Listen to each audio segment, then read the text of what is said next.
अस्सलाम वालेकुम नाजरीन, मैं हूं कुर्बान बलोच। मुल्क मालकान और साबिक मुंशी दस्तो गिरेबा हैं। क्या घमसान की जंग लगेगी या साबिक कप्तान भागने की तैयारी कर रहे हैं? ये जंग तो लगनी ही थी। अब पता ये नहीं चल रहा कि कौन किसके साथ है। अगर मुल्क की तारीख का जायजा लें तो ये फैसला करना मुश्किल है कि कौन मुहबे वतन है, कौन रियासती इदारों के साथ खड़ा है, कौन उनका मुखालिफ है, क्योंकि मोहरे तब्दील होते रहे हैं और उनका नज़रिया, उनका नारा भी तब्दील होता रहा है। यही वजह है कि इस मुल्क के आइन को, रियासती इदारों को और जमहूरी अमल को नुकसान पहुंचता रहा, जिसकी वजह से मुल्क इस हाल में पहुंचा है कि ये फैसला करना मुश्किल हो गया है कि अब मुल्क जा किस तरफ रहा है। साबिक वज़ीर आज़म और कप्तान इमरान खान के chief of staff officer doctor Shahbaz Gill Islamabad में गिरफ्तार हो गए। बाकी भी रहनुमाओं की एक लाइन है, रात तक मजीद कार्रवाइयां होंगी। शहबाज गिल के खिलाफ रियासत की शिकायत पर गद्दारी का और रियासती इदारों में इंतशार फैलाने का और बगावत को बढ़ावा देने का इल्जाम है। एफआईआर कट चुकी है इस्लामाबाद में। आज जो कुछ हुआ इसके हवाले से वजीर दाखिला राना सनाउल्लाह कहती हैं कि एक साजिश के तहत रियासती इदारों पर बगावत कराने की कोशिश की गई और रियासती इदारों को निशाना बनाया गया, जिसकी वजह से टीवी चैनल ARY के खिलाफ कार्रवाई हुई और उसके बाद डॉक्टर शहबाज गिल गिरफ्तार हुए। इस साजिश में वो सिर्फ अकेले नहीं हैं।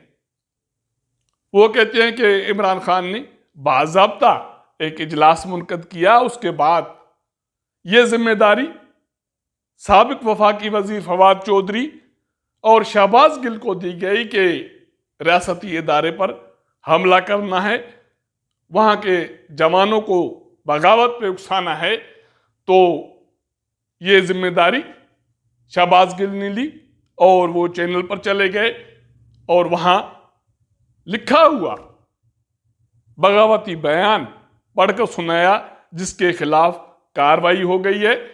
बाकी जो भी लोग इसमें मुलविस हैं, शहबाज गिल के बयान की रोशनी में इन्वेस्टिगेशन होगी और उनके खिलाफ भी कार्रवाई होगी। शेख रशीद कहते हैं कि उसके घर पर छापे मारे गए, लेकिन राना सनाउल्लाह कहते हैं कि आपको तो इमरान खान पूछता ही नहीं है, उस इजलास में आप थे ही नहीं, तो आपको क्यों गिरफ्तार करेंगे। शायद राना सनाउल्लाह ये कहकर शेख रशीद को दाना डाल रहे हैं कि आपको कोई खतरा नहीं है, लेकिन इस्लामाबाद में जो बातें हो रही हैं उसमें यह कहा जा रहा है कि शेख रशीद भी फड़ लिए जाएंगे, फवाद चौधरी भी फड़ लिए जाएंगे, शहबाज गिल तो वैसे ही टिकट की पर चढ़ गए और कहा यह जा रहा है कि वो तोते की तरह बोल भी रहा है। अब असल बात यह है कि जब इमरान खान इक़्तिदार में थे या मुबैना तौर इक़्तिदार में लाए गए थे, तो फिर ये बात हो रही थी कि जब ये इक़्तिदार से हट जाएंगे या इसको इक़्तिदार से हटाया गया तो घमसान की जंग होगी, ये बाज नहीं आएंगे, एक जंग की सूरत हाल पैदा होगी और ये किसी को बख्श नहीं करेंगे। उसके इक़्तिदारी दौर में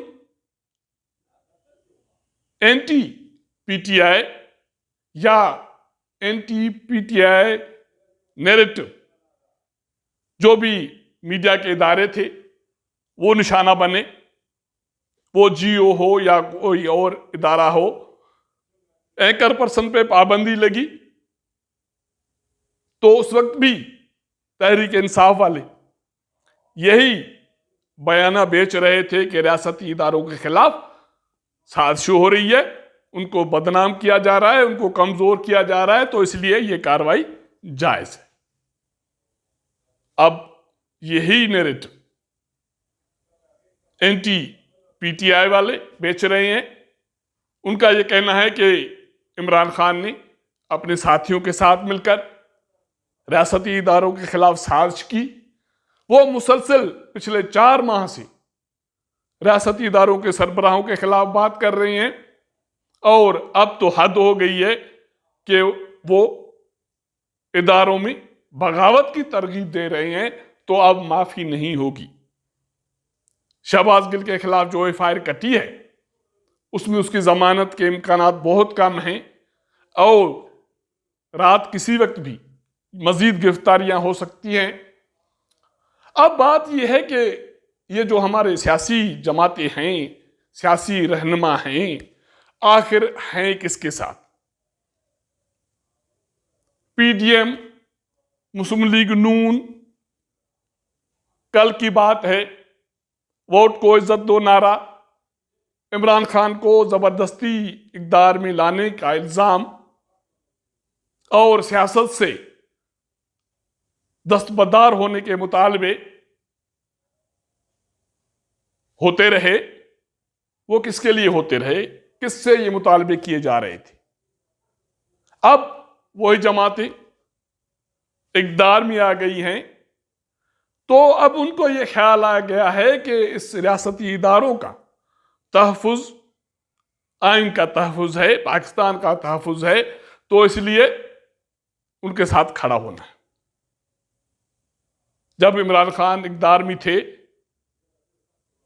तो वो यही बातें कर रहे थे जो बातें मौजूदा हुक्मरान जमातों के वज़रा कर रहे हैं, रहनुमा कर रहे हैं, तो इमरान खान भी यही नैरेटिव बेच रहे थे।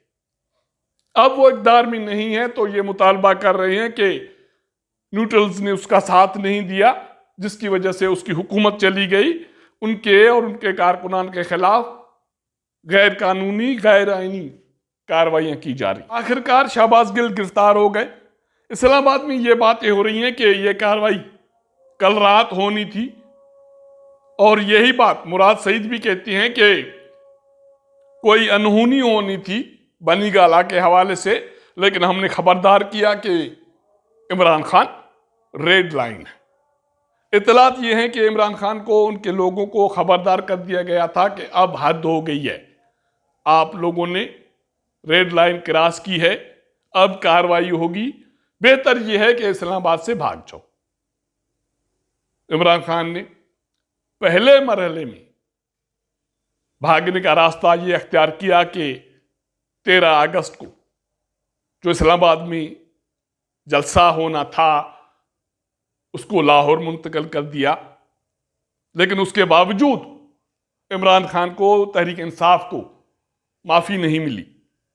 अब देखना यह है कि रात को इमरान खान जो पहले ही भागने की तैयारी कर रहे थे, इस्लामाबाद से जलसा लाहौर मुंतकिल करने की शक्ल में, वो किस वक्त इस्लामाबाद से भागते हैं। अगर ऐसा हुआ, इमरान खान इस्लामाबाद से भाग गए, तो मेरे ख्याल में उसको एक शिकस्त 25 मई को मिली थी जब वो लॉन्ग मार्च छोड़कर वापस चले गए थे। अगर उन्होंने इस्लामाबाद से राह फरार अख्तियार करने की कोशिश की तो ये उसकी दूसरी शिकस्त है। उसकी सियासत के लिए ज़रूरी ये है कि अगर उस पर, उनके साथियों पर जो इल्ज़ामात हैं जिससे वो डिनाई कर रही हैं, उन इल्ज़ामात को फेस करें, कानून को फेस करें, अदालत को फेस करें और रियासती इदारों पर जो भी उन्होंने इल्ज़ामात लगाए उनके हवाले से अपनी पोजीशन वाज़ेह करें, तो उनकी सियासत, तहरीक इंसाफ की सियासत बच सकती है, वरना इमरान खान की सियासत खुदा हाफिज़। अब तक के लिए इतना। अगर हमारा ये व्लॉग आपको पसंद आए तो अपने दोस्तों के साथ ज़रूर शेयर कीजिएगा, अपना फीडबैक दीजिएगा।